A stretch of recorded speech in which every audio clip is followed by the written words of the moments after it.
Playlists are key in this digital music streaming era. Welcome to another episode of Understanding Streaming.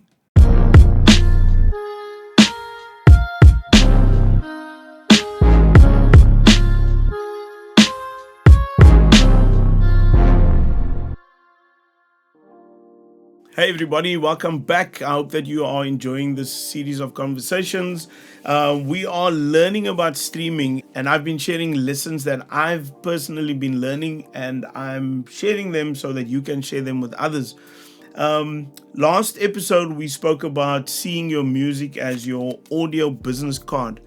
And in this episode, I want to talk about playlists as it relates to digital music streaming.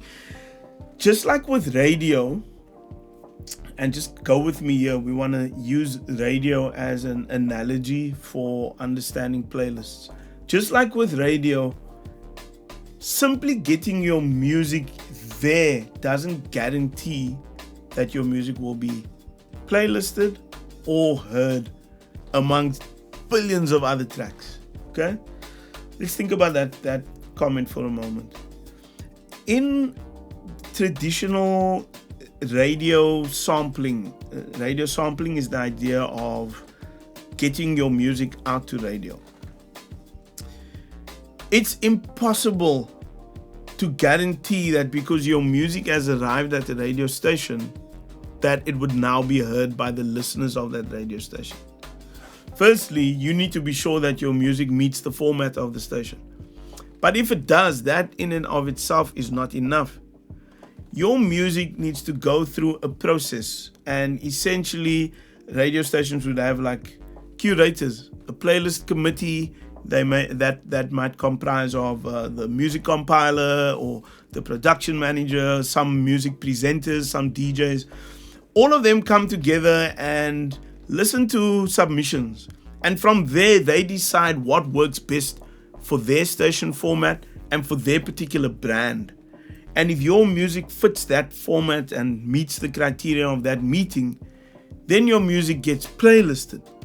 Once your music is playlisted, it might be playlisted on high rotation, which means it will get heard often.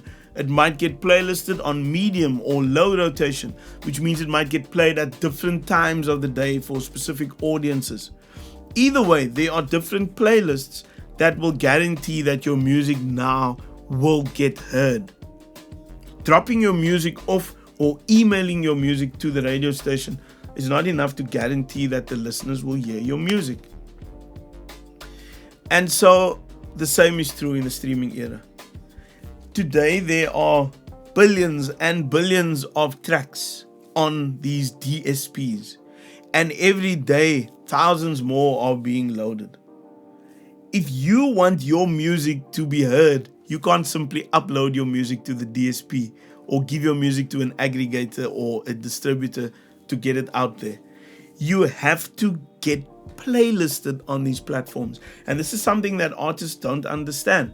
So they say, well, I've sent my music to the DSPs. My music's on Apple Music. It's on Spotify. It's on all these platforms. But it's not selling. No one's buying it.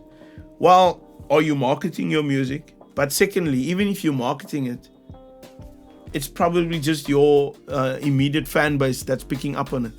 You need to get your music playlisted. So how do you get your music onto a streaming playlist? And you'll notice that if you are a music streaming service subscriber, then you'll see again on the front page, there'll be a variety of playlists from different moods to different genres, etc., etc.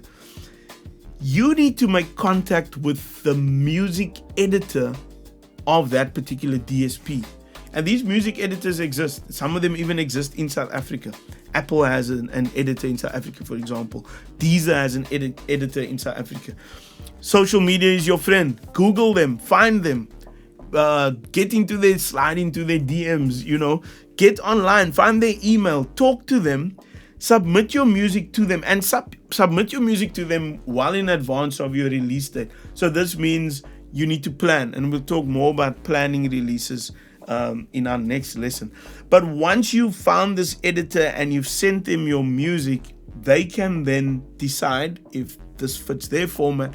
And if it does, you'll be guaranteed that however many people are subscribing to that playlist will definitely hear your music. My name is JK. This is Exilic Music and another episode of Understanding Streaming. Please like this video, share it. Please subscribe to our YouTube channel. Please contact us for all your distribution needs. And by all means, check out our previous episodes and our future episodes. Catch you next time.